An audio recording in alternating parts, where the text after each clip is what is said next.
Hello, everyone. Welcome to the market update for Tuesday, June the 15th. Have a bit of a down day across the board on the indexes with the Fed meeting tomorrow. Inflation numbers coming out today that were pretty high. It creates a very important meeting for tomorrow to see what the Fed is planning on doing. You know, the whole joke recently is that they've been saying that we haven't begun to talk about raising rates, whatever the phrase is, but they're going to have to start talking about it and at some point. And so that's kind of what the market is anticipating: is are they starting to talk about possibly tapering a little bit here and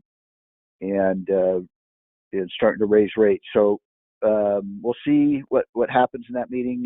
The market is kind of, you know, with the fact that the market's been really sideways for the last, couple months or less, month and a half. We'll look at the chart here in just a second. I'll show you. It just seems to be waiting for something. And again, when you recognize that it's in that condition, you start to look for a trigger. What could the trigger be? I've talked about in the past that maybe it was a jobs report, or here we have a Fed meeting. These are definitely big ones that could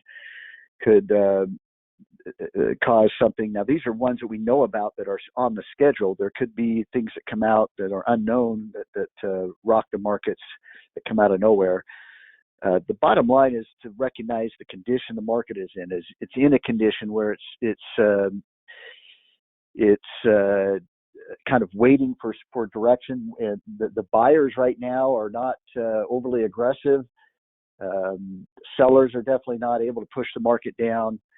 And it's, again, I talk about this all the time, that these big professional traders, they need a reason to buy and a reason to sell. And there just hasn't really been that reason yet to really be aggressive. So we're kind of in a wait and see type pattern. Now, one thing to point out as we go through the direction alerts is we're not in an overbought condition. Overall, the market has made such a big run up. When you go back to the big collapse when COVID first hit last year, the big run up the end of last year and into this year, we moved up very sharply. It was an unusual drop and it was an unusual recovery. The market is overextended in the longer term. You look at longer term charts, and it is overextended. We're due for a bigger correction. And so we have to keep that in mind, that we're going to get that bigger correction. And I'm talking one that could last several weeks, maybe even a couple months or so. That's coming, but in the near term, I'm not seeing the conditions that usually you see before that starts to trigger. One of those is you start to see the market become very overbought and really not concerned about any sort of a pullback. See, right now, part of the stagnation in the market has been that there's, again, not that huge reason to buy, but also not a huge reason to sell yet. There's not a lot of conviction towards one side or the other, and you usually need a really kind of a buy-side conviction. And when we look at the S&P chart, I'll show you as we're kind of breaking out in the S&P, I would anticipate that probably all the indexes are going to break out to new all-time highs. And we're probably going to see a stretch here where we get a really strong bullish run. And that will probably put us into the overbought territory, particularly since we're very close already. If we look at well, first of all, let's look at the fact that the indicators right here are signaling a real clear tired market. Okay, you have sentiment above momentum and above breadth. And I've talked about this a number of times. When you get that order, when sentiment is above momentum and momentum is above breadth, it's a signal of a tired market. And I don't have to tell you that. I mean, we can look at the chart, the fact that we're just kind of moving sideways, not going anywhere. But that's reflecting that what we're seeing. It's reflecting that tired market. Now we're probably going to have to break out of that tired condition to get any sort of a a bigger correction. In the near term, you can have these little sell-offs like we had today. I don't see today's sell-off as being anything bigger. It's possible that there could be negative news that comes out of the Fed meeting tomorrow and it drops a little bit. But as far as a larger correction, I don't see that happening yet, just because of the conditions really aren't there to drive it. You really have to, in order to drive that panic selling, you have to have a feeling of an overall crowd feeling that the market is going to go up forever. There's no way it's going to drop, and we don't have that right now. That could easily be created with a market surge here in the near term. So the bottom line is you got to be aware that, okay, we can still get into some bullish trades here, but our outlook might be a little bit shorter term, meaning we know that this bigger correction is looming. I might not want to be looking for too many long-term investments in this condition we're in right now, because I'd want to be able to have a lot of capital to put in the market after a big sell-off, a big correction. If you could anticipate that the financial collapse in 2008 was coming, and you went to cash, you sold off most of your positions. Maybe you had a few, but you sold off most of your positions, and then you had that big drop. I mean, it would be the greatest feeling in the world in March when we bottomed out, and you're starting to come back in at the bottom and ride a lot of these stocks all the way back up over the years. That's a great long-term entry point into the market. That's kind of what I'm talking about here, and maybe not as big a correction as what happened in 2008, but you want to be, for those longer term where you're going to wait it out for a while, you want to do that in more of a sell-off condition when the market is fearful and it's really dropped dramatically. That's when you really want to start considering those longer term positions, because all these stocks, these good companies, are on sale. They come down. All the non-committed buyers are out, and it's a great entry point for those longer term trades. And you can wait it out. You have the time to wait for them to go back up again. So momentum right here, we're not quite at extreme, but we're getting close to that. But I think that we need a breakout rally where we push the side. I'd want to see this get to the far right side of this extreme range, and I want to see at least momentum in breadth get there. Breadth has a little ways to go, but I'd want it to see it get in the extreme range and close to the right side of that box. Now, sentiment doesn't always get to the far right extreme. It's already in the extreme box. It doesn't always get to the far right extreme, but at least if it's at the midpoint or to the right side of that midpoint. Anyway, we'd like to see all three of these get in that extreme range. As far as the buy-sell ratios are concerned, they're already a little bit wide right now, but they look like they're coming in a little bit with the selling the last couple of days we've had. But you can see they can become even wider. I'd want to see that really wide range between the buys and the sells. That would indicate a kind of an extreme condition. On your sentiment chart here, you'd want to be above that red line. Usually when you get at or above that red line, you're close to it. Now, this is usually signaling just a near-term pullback that could take place. But if you have all these other indicators that are extreme, very often it leads to a much bigger sell-off or pullback. And this is where we'd really want to take defensive measures. And as far as the stock-specific class on Thursdays, I probably wouldn't be recommending too many new trades at that time, or have very short-term expectations out of some of those trades. Maybe try to be in them for a week or two to see if they run up a little bit.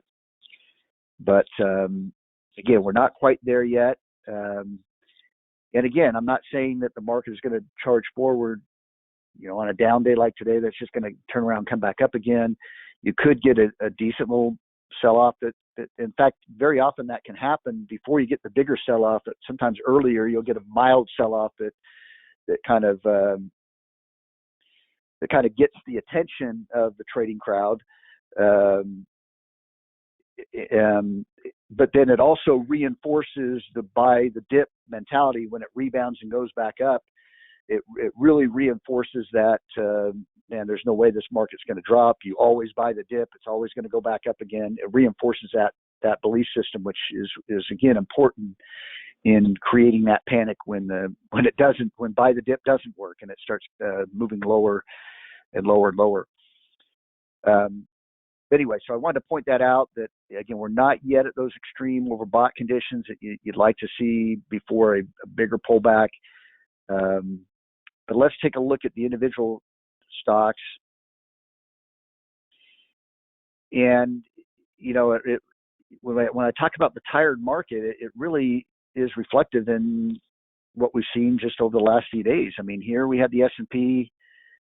We did break out to a new all-time high. And then what's it done since it broke out to a new all-time high? It's just moved sideways. And then today it's down a little bit right here. Maybe it's just retesting that breakout. You can see the low of today. If I can draw a straight line, let me try. It's hard to free draw this, but you can see that we broke out. We've kind of pulled back to that breakout area. We'll see if this just is a short-term down day where we're just retesting that. But, you know, although we have kind of crept higher over the last several weeks, you can see right here that it looks real sideways here. It just really is kind of stagnant. Now this is a type of move that I think we'd see before a larger correction, where we get several days where we're really starting to go, and it doesn't even have to last that long. It wouldn't take much. You know, this is about a 2-week period. You get a week or two where you're really starting to move higher, and it'll cause those indicators to hit that extreme level. So I don't know when that'll happen, but I would anticipate we probably have that move higher, that stronger move higher. And another reason why I believe this is you've got the Dow right here that hasn't broken out to new all-time high.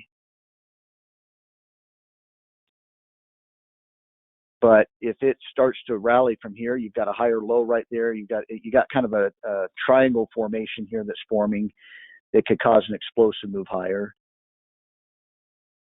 And what we're seeing a lot in the rally, and many of you notice, is it's a rotation rally is what's going on. And in other words, if you think about it, how many days have all the indexes been moving in the same direction? I know they are today, but you know, yesterday the Dow was down, and the NASDAQ 100 was up, breaking out to new all-time highs. Before that, we had days where the Dow and the S&P were down, and the Russell 2000 was up. So what's happening is that you're getting rallies in different sectors in the economy. You know, you're getting small cap stocks that rally one day, financial stocks that rally another day, and you know, the FANG stocks, the big NASDAQ 100 stocks, rally on another day. And all it is just money moving around the system, and so you're just not getting that conviction move where everything is moving at once. And that's something you'd want to see, you know, before, when you know you're getting close to the end of a move, is when they all start moving in the direction, and then you start seeing, you'll usually start seeing some bearish reversal signals, as well as those extreme overbought conditions. But I would expect the Dow would end up breaking out, going higher as well. The Qs, like I said, they broke out yesterday, but again today we're kind of pulled right back to the breakout area there. And even the Russell 2000, which I didn't think would, you know, for the longest time we were talking about this as being a bearish head and shoulders pattern. It came down. That would have been the spot you would expect it to break below that neckline. It didn't. With the fact that it's moved up, and now it's moved up above the two shoulders right here, and you're right at just below the top of the head, I mean, this thing is likely to break out and go higher. It's likely to go to a new all-time high. Again, I'm just talking from a probability standpoint. Okay, I'm not psychic, and I can't tell you exactly what's going to happen. And the lower probability move could end up taking place where this thing just collapses from here. But it has all it's acting like it wants to go higher. You have this sharper move up. You have this consolidation move here sideways. Whenever you see a stock moving sideways, you want to pay attention to the direction it's moving in before it moves sideways. That's where it's more likely to go after it's done moving sideways. And so I'm looking for that, whatever that trigger is, to cause small caps to break out, the Dow to break out. The NASDAQ 100 has already broken out. The SPYs have already broken out. But then they start to surge and everything starts to move kind of together. And, but I mean, near term, like I said, this is what I'm thinking about over the next couple of weeks or so. But near term, you've got another down day today, although we're off the lows again today, which is a good sign that the buyers are trying to push things up. But is it possible that if this is wave A, wave B, this is wave C, that we can still dip down a little bit, have a decent down day, and then break out? Absolutely. On all these charts, that's a definite possibility.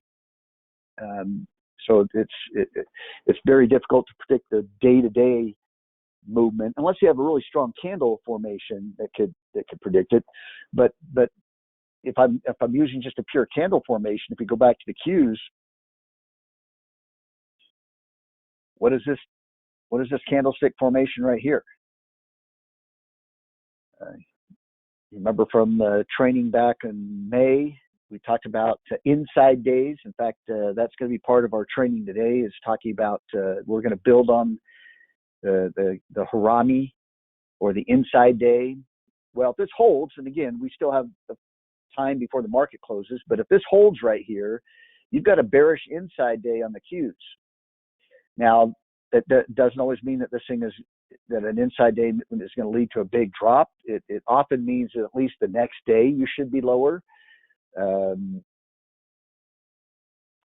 I've seen a few of these that just reverse recently, where it ignores the inside day and just goes higher. With the Fed meeting tomorrow, that could be a possibility where it just shakes off that inside day. But this is showing near term that we could pull back a little bit further there. But again, I'm just not seeing anything that would indicate, major correction right here off of these type conditions. Now, this is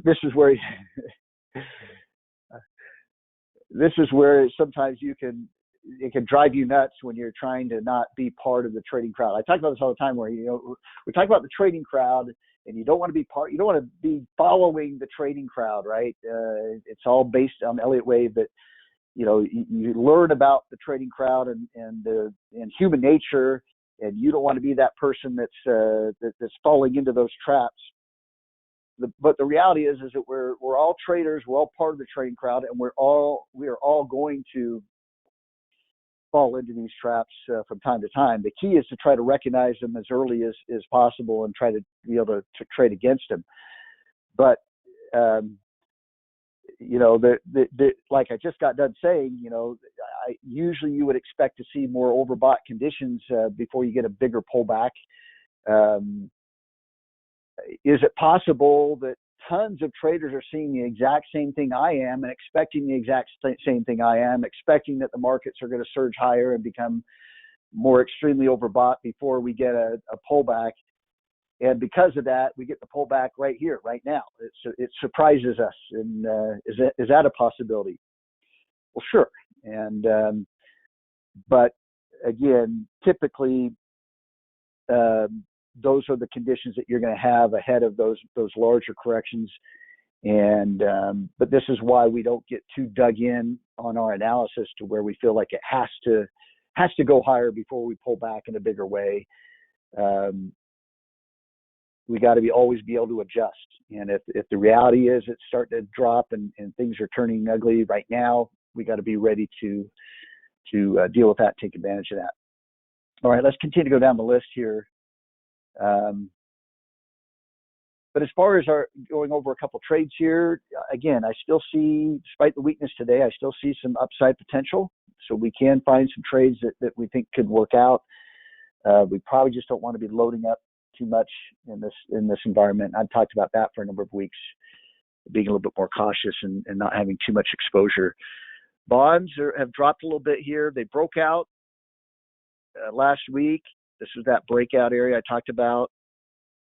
We've kind of pulled back to it here with today's move. Now, with that breakout move, we went to a higher high right there. You also in the near term have higher low, higher high. You're pulling back a little bit right here. But I also pointed out that with this large drop right here, was it possible that this is a bearish correction, meaning a wave A, wave B, wave C, and that this is leading to another big drop right here.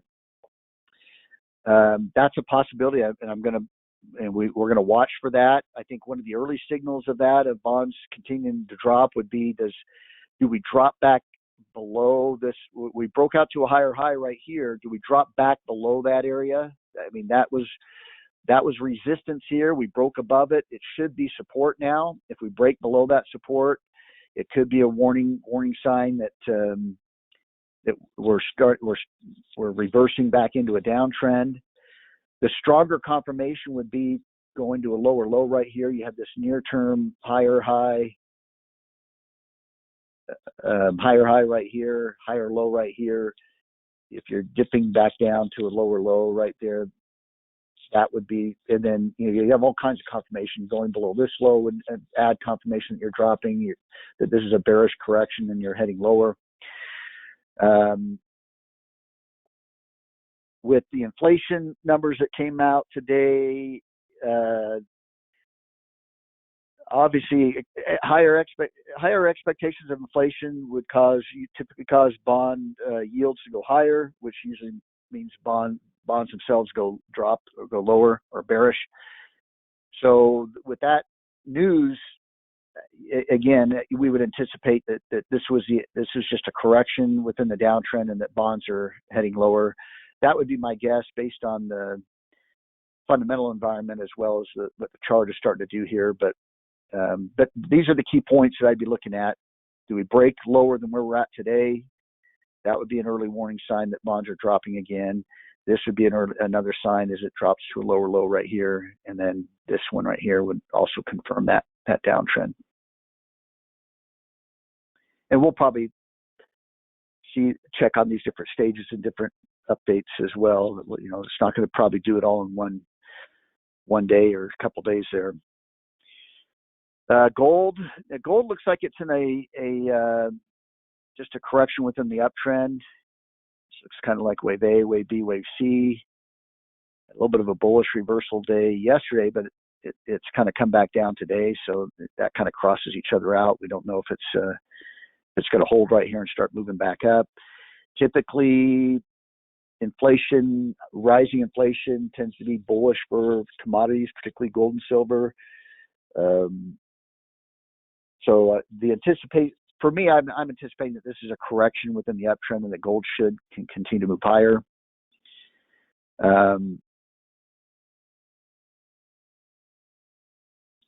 But we're at a spot right here. If this is wave A, wave B, wave C, very often wave C is about the same length as wave A. And right now it's a little bit longer than wave A, which is allowable. But if it drops too much further and it starts to be twice as long as wave A, it becomes less likely that that's a correction and a little bit more likely that you're dealing with a trend reversal. So we'll keep an eye on that. I wouldn't, with the bullish reversal candle we had yesterday, I wouldn't want it to drop below that. Today's move down doesn't worry me too much, and especially with the Fed news coming out tomorrow. It's anticipated that there's going to be inflation being talked about and inflation being higher. And so that should be bullish for gold. We'll see if it rallies off of it. But it's kind of in a key spot right here. You can even line that up with this little area of resistance here where it pulled back. You've got a little bit of a area of resistance back there in that same area, a little bit of support right here. So it's in kind of a critical spot right here. We'll see how it reacts to that. But I don't see anything there to indicate that gold is in a downtrend yet. It looks like just a pullback within the uptrend. Oil continues to move higher. Clear uptrend. one thing you can start keeping an eye on is it's kind of moved into the extreme reversal risk range. It's not on the right side of it yet, but it is kind of getting extreme. But the oil trend looks strong still, has looked strong for a while.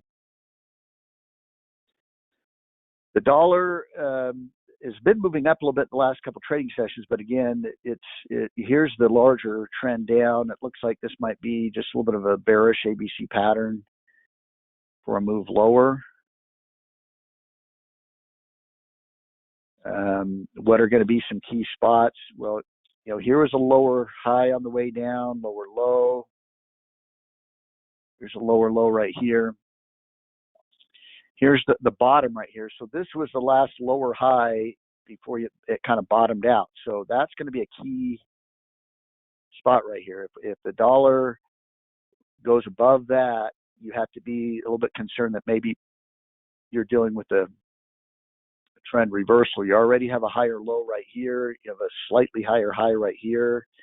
So in the near term, it started to act a little bit like an uptrend. But that's what happens in those corrections. When you have that bearish ABC pattern, and then it moves lower, to form that bearish ABC pattern, you're going to get a brief higher high, higher low situation. But that's it. It's just real brief, and then it drops, and it usually will drop right after that. That's kind of where we're at right now. This is wave A, wave B, wave C. Got that higher high, higher low. If it goes above this previous lower high during the downtrend, that would be a stronger confirmation that maybe things are reversing. If it holds right here and starts to drop lower, it increases the probability that this is just a correction within the downtrend, and the dollar's going to move lower. So bottom line, what would be my key spots right here? That previous high right here. And then I would add in this low right here in the very near term, because if it drops below that, that was that higher low right here. You'd get a lower low right there. It strongly indicate that you're continuing that downtrend.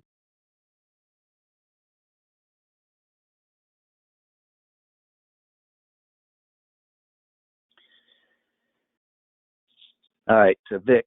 VIX has moved up a little bit today with S&P trading lower. Again, not big enough to where we're saying there's a ton of panic there. There's a little bit of concern, and it could be that there's a lot of fund managers that are hedging a little bit ahead of the Fed meeting tomorrow.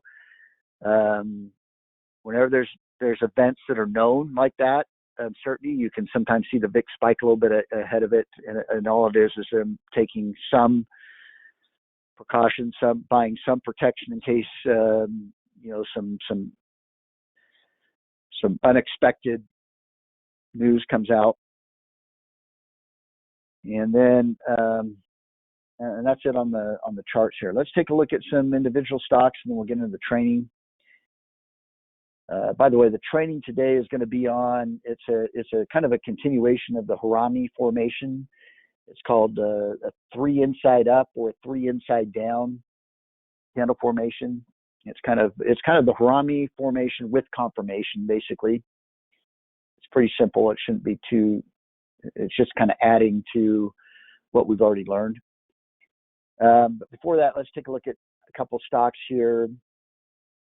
One that I really am interested in here under computer and technology, under the hold section right here, is this CAN. It's a 95 strength rank and a current hold signal. Let me switch this over to signals.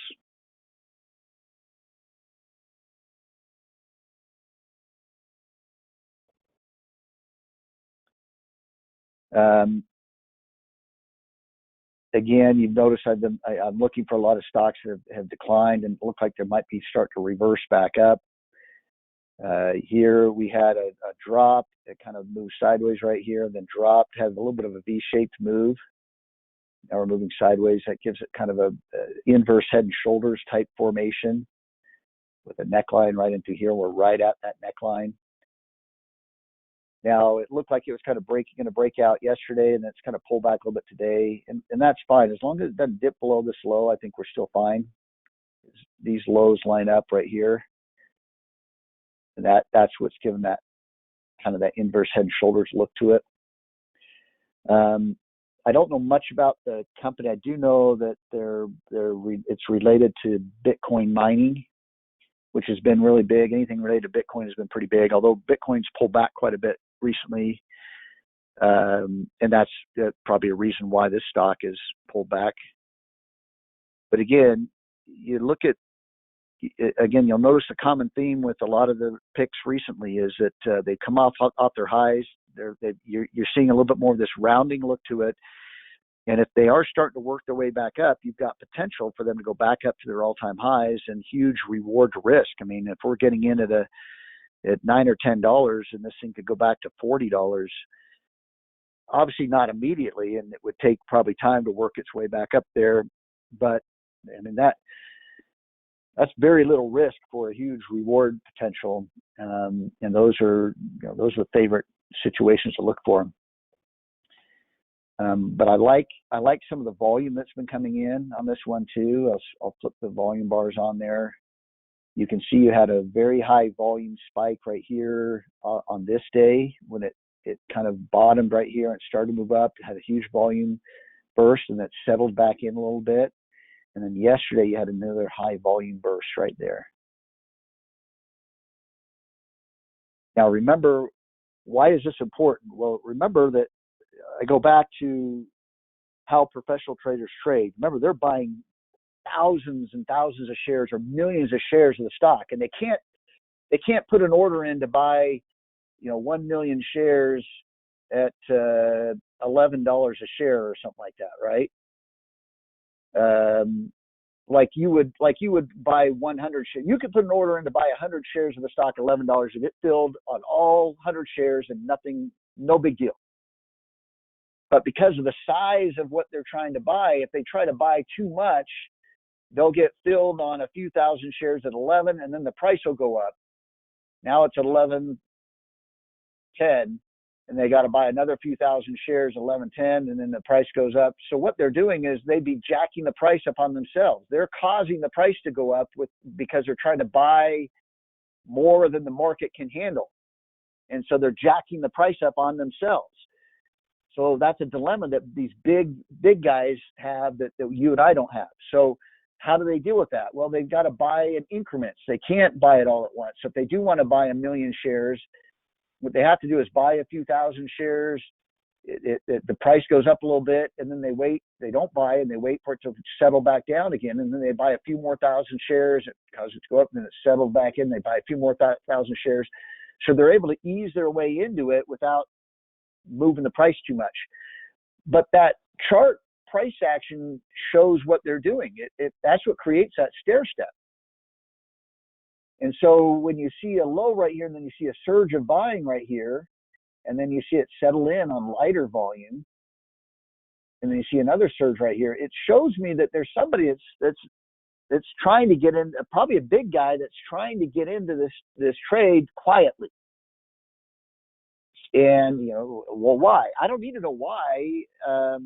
If he's big enough to move the stock with his reason to get in, that's all I need to know. And recognizing that behavior is what can help me get into some of these big moves before they happen.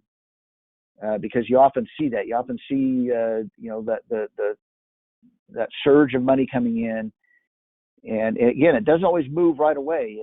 That sometimes they've got to wait for it to settle back down again to where they feel they can buy in again and start increasing their position size. But if you know that if it looks like there's someone that's trying to get in, and you've got buyers there then, and if any other buyers jump in, it can really cause the price to take off on you. So it has all the signals there of a stock that wants to go higher. It's in a area that's pulled back a little bit with Bitcoin that could rally. By the way, there's a couple other ones in this group that I like. And again, with this, you could wait for it to go to a buy signal. That would be the confirmation. We could put this one in our watch list here. Let's add it to our 98 watch list. And then if we go into our watch list here, we can add an alert to let us know when it goes from hold to buy.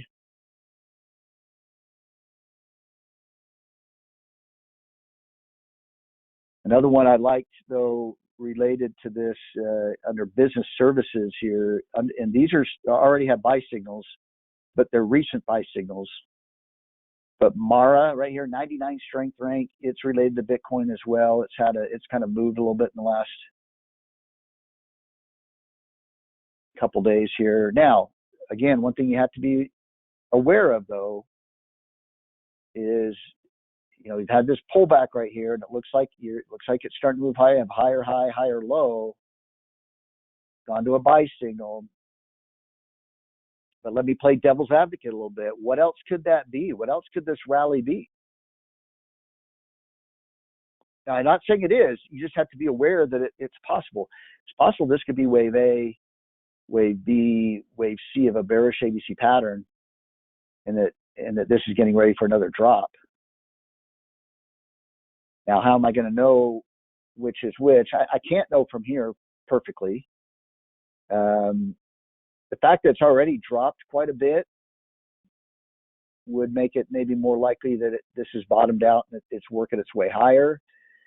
I think a couple key spots right here, this high right here, if it dipped below that high, it would make it maybe more likely that we're going lower.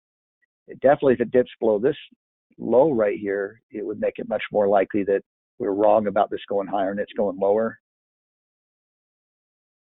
So, those could be areas. If you wanted to use this buy signal right here as an entry point, you could use those as stops. Either one of those. If you want to have a real tight stop, you could use it. If it drops below here, that would be a warning sign that maybe it's not. Maybe it is a bearish ABC pattern going lower. This would give it a little bit more room, but still be able to stop you out if it looks like it could continue to go lower there. Another stock that's again kind of the same group right there is under business services here, under the buy section here, would be Riot blockchain, 99 strength rank. See almost a similar pattern right there.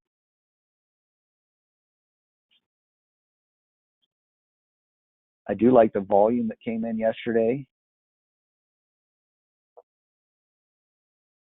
But is it possible this is a bearish ABC pattern going lower? Sure, you just look at that high right. If it dips below that support area right there, that'd be a warning sign. If it dips below this one, it'd be a really big warning sign that things are probably going lower. And if it gets above this high, it would really confirm that it's in an uptrend. It's probably reversing back into an uptrend there. And again, overall, I like the reward to risk. It's a pullback in a big way. That's the bottom, and it's working its way back up. $36 around where it's at right now. The previous high is up here around 75. You're looking at potential double.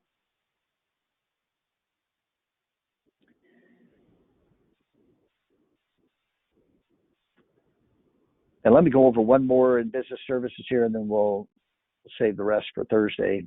Got to have some stocks to go over on Thursday. I also like this Futu Holdings right here, FUTU, 97 strength rank. And again, this looks like it's kind of an inverse head and shoulders pattern right here. Here's a move up, and it's been moving sideways right through here. It's gone from hold to buy, back to from hold to buy, back to hold, and back to buy again, which can happen when you're kind of moving sideways within that range there. There's a lot of congestion in this area right here where it's kind of gone back and forth, so it's not surprising that it's kind of moving a little bit sideways right here. But if it breaks out of that, it should run pretty quickly to the previous high up here. I just like the way that whole pattern is setting up. All right, let's get into the trading for today. And switch this back to candlesticks here. Now, the trading I'm going to get into today is it's going to build on the inside day or the Harami formation. If you remember, trying to think of one of the examples, I think it was WBA was an example.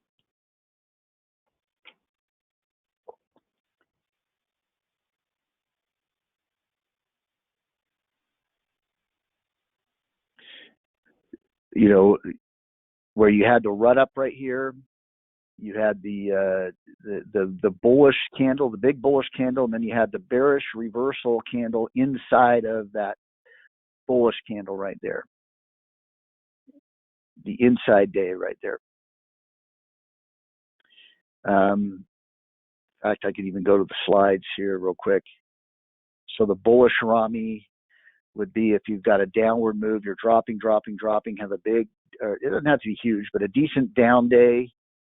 And then the next day you have an up day. It's usually it's going to be a smaller body. It has to be opposite of this one though. So it has to be up, meaning it closed higher than where it opened, where this one closed lower than where it opened. This one opened up here, closed down here.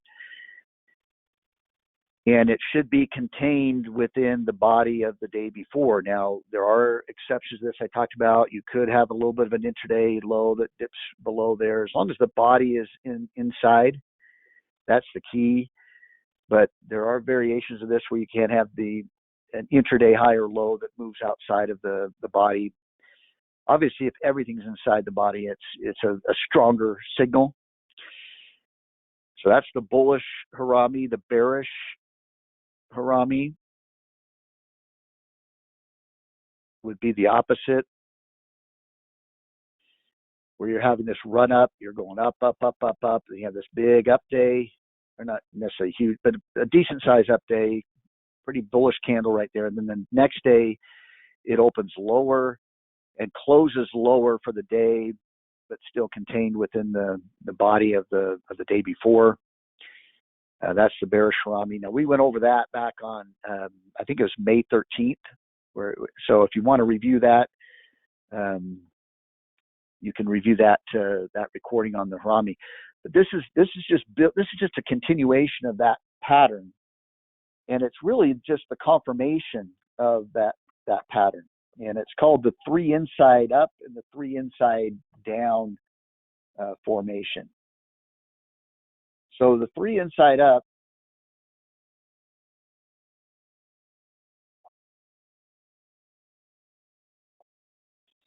is where you have the downward move right here. You like to see a downward move ahead of it. You have the down bearish candle right here. You have the bullish inside day where it closes higher than where it opened. And then what you want on the third day, you want a continuation of that upward move. But not only that, you want it to move above the high of the down day, the bearish day right there that started it. This was the start of that reversal. Here's the first day, the first move of that inside day. You like that next day to confirm that reversal. Now, it's always nice if it's a solid candle that goes higher than the high of that first day.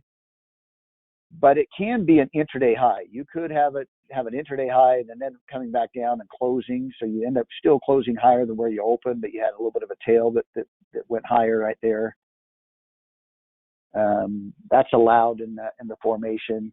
But there again, you start getting into different degrees of how strong the pattern is. The strongest move would be if it could clearly close outside of that first candle.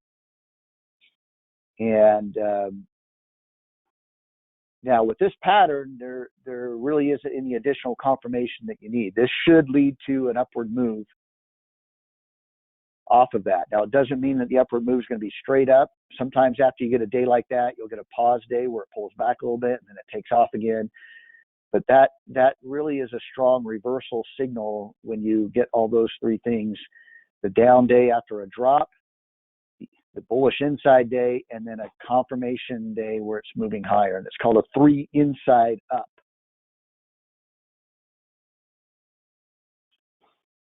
The opposite would be the 3 inside down. And again, it's just the opposite of this, where you've gone up, up, up, up, up, had the big upward day right here, the bearish Harami inside day, and then you'd want to see the next day drop, preferably close below the low of that.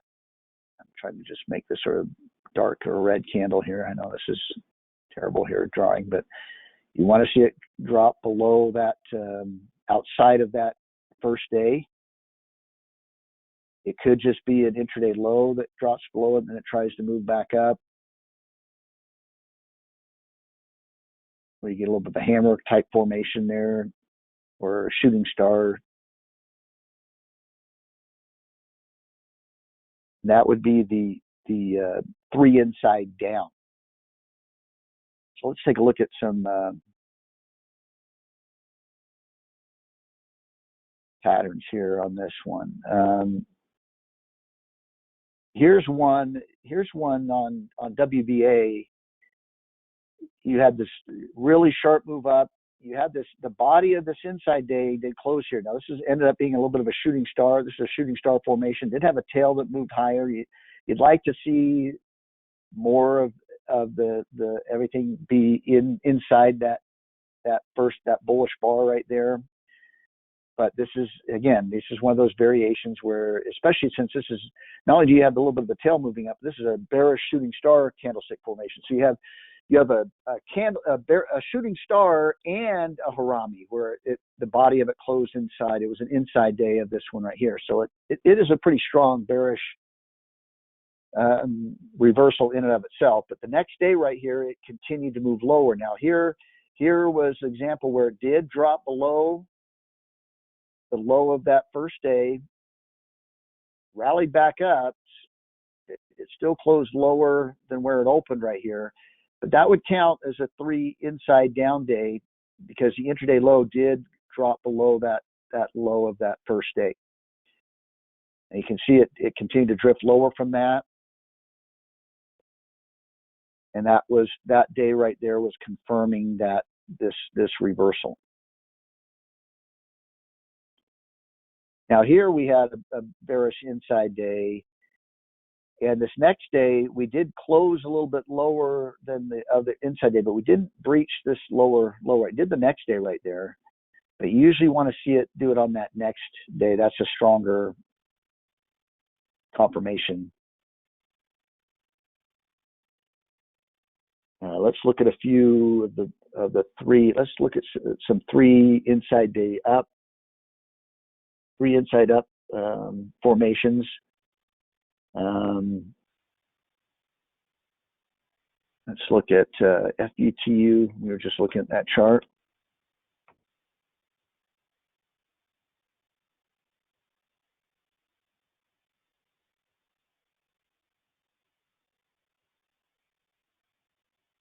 Here was a downward move right here. Here's your down candle right here. Here's your inside move. You had the tail that dipped a little bit below, but the candle was inside the previous day. And then this next day, which was yesterday, it confirmed it. It moved above the high of that first day, and it confirmed that. That was an example of the 3 inside up, which is why I want to point this stock out. It's paused a little bit today, but it's had. Here's the move. This is not only did you have a little bit of a pullback right here, but you're getting that the candle formation is showing you a strong reversal right here with the 3 inside up. And in the context of everything, where it's looking like it's reversing back up, it looks like this is going to lead to a move higher. Doesn't guarantee it, but that might be that's probably as close as you're going to get to a high probability trade. We could look at VALA, VALA, or LE, excuse me.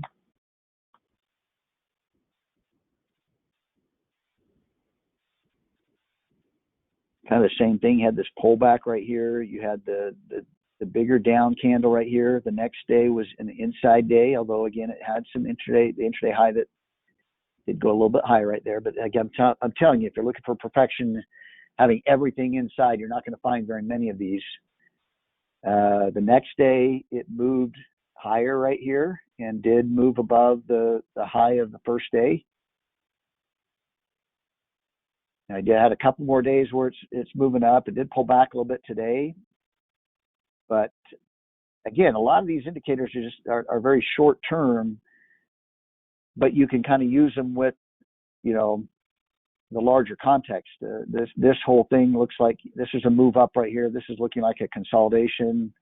You're right at a breakout point. Looks like almost like a little bit of a cup with handle formation right here too. A lot of this looks like the stock is moving higher. And then the near term, you had that little real subtle 3 inside up formation there.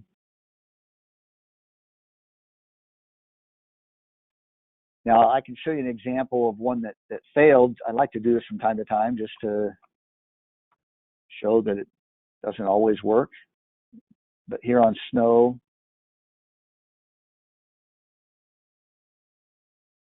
let me take the candle or the volume off here.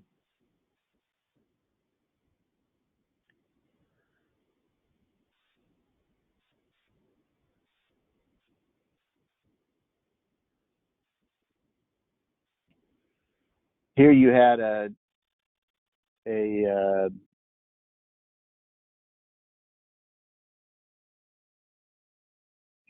inside day right there. You got it dropped lower that next day, but then it reversed right back up. It didn't drop much lower on that. Now you could also blame that on we didn't have much of a run up before we got that inside day. You know, that's why context can be important. Usually the stronger signals are when you get, you know, you're moving down for, or you're moving up for a while, and then you get the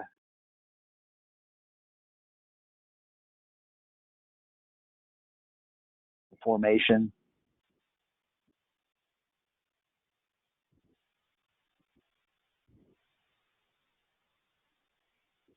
And that happens a lot of times. If I see a stock kind of moving sideways and it has some sort of a bearish or bullish reversal, the bearish and bullish reversal formation is very weak when stocks are moving sideways. And it makes sense because the reason why it's moving sideways is there's more indecision and there's less conviction.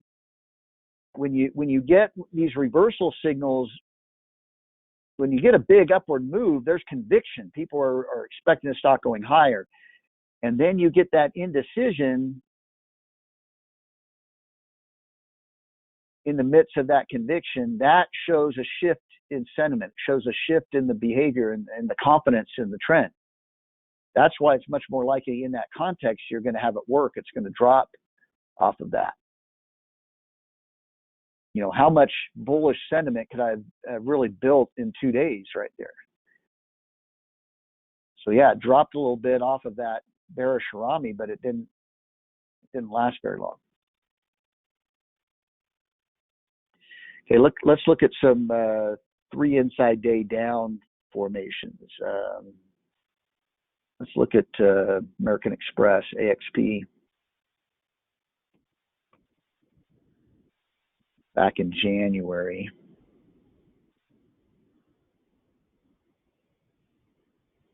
And this run up right here. Here's your Harami, your bearish inside day. Now this gapped lower and it ended up closing higher right there.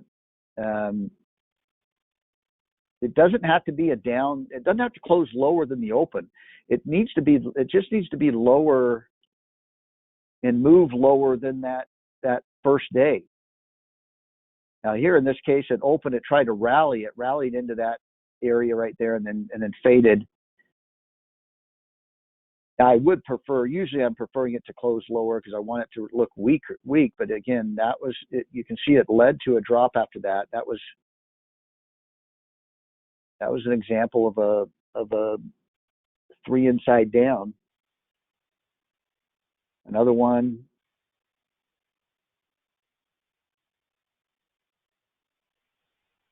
On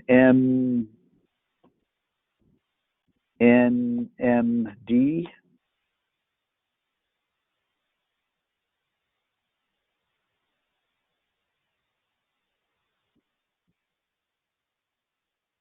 It's a stock that just recently started trading, so it's why it doesn't have a lot of. So I can go into like a 3-month chart and get. Anyway, it's forming it right here. Here's your run up. Here's your bearish inside day, and then today it's gone lower. It's come back up again, but all you need is that to trade lower than that previous day. So this is a bearish signal on this stock. We'll see if it drops, continues to drop off of that.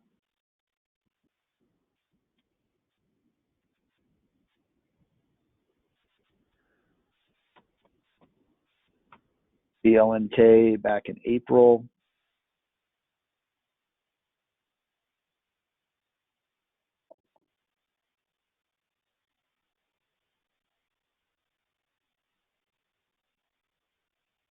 No, I don't see the one. Maybe it was. I was thinking this isn't quite an inside day though.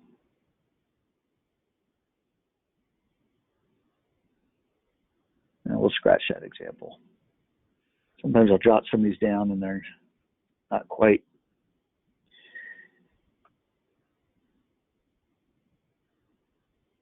Not quite the example I'd want to show. Let's go back to our 6-month charts here. Now this is an interesting one here.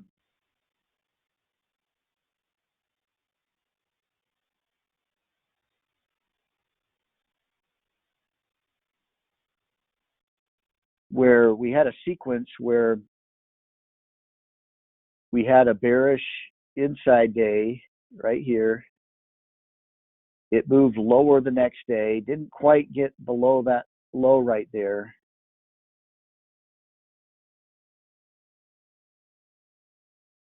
Actually, I want to go back a little bit further. Here we had a drop right here. So we had this downward move right here. We had a bullish inside day right here. It moved up the next day, so it confirmed that. The difference is we didn't have a big drop into this, and this is why the context is important here, and why I'm showing you this. Usually I like to see a bigger drop right there. It was moving more sideways. You had the down day, you had the inside day. This confirmed it, but then it quickly reversed it. Then you had a bearish inside day. It started to drop the next day, but it didn't get below that low right there. And so you end up getting these whipsaws here. So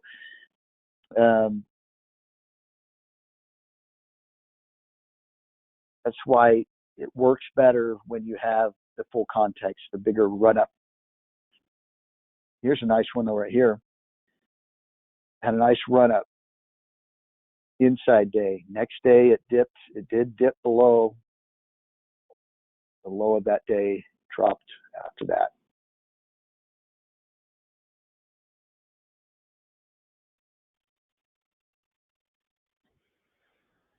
So the bottom line is this is just a confirmation. If you just remember this is just a confirmation of the Harami. When we talked about the Harami or the inside day, we said it can signal a reversal. Usually you want a little bit of confirmation that it is reversing. Sometimes you'll see inside days that just keep going in the direction they were going in before. And this is just a way to kind of verify that reversal. You'd want to see it in a 3 inside down. You'd want to see another down day the next day, and preferably make sure it drops at some point, drops below the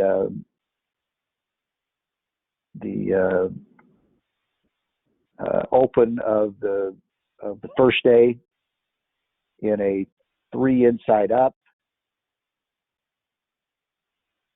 This is the bullish version of it. You'd want to have the bullish inside day after a big down day. The next day you'd want to see it move above the high or the close of the of the or the open of the down day, of the first day, the down day of the first day, and that'll kind of confirm the reversal. Now, with all these, it just takes a little bit of time to just kind of go through and recognize them. And I encourage you to like I said before, you could look at some of the Dow stocks as just a list to start looking for formations. Any chart that you're pulling up and looking at, you could start looking for some of these, these formations, and try to work on it during the week where you're trying to see that. And I would start with just recognizing the inside day, recognize the Harami, and then see if it had the continuation to make it a 3 inside up or a 3 inside down. Okay. All right, that's all I have. We'll see you on Thursday for the stock specific class. Have a great week. Bye now.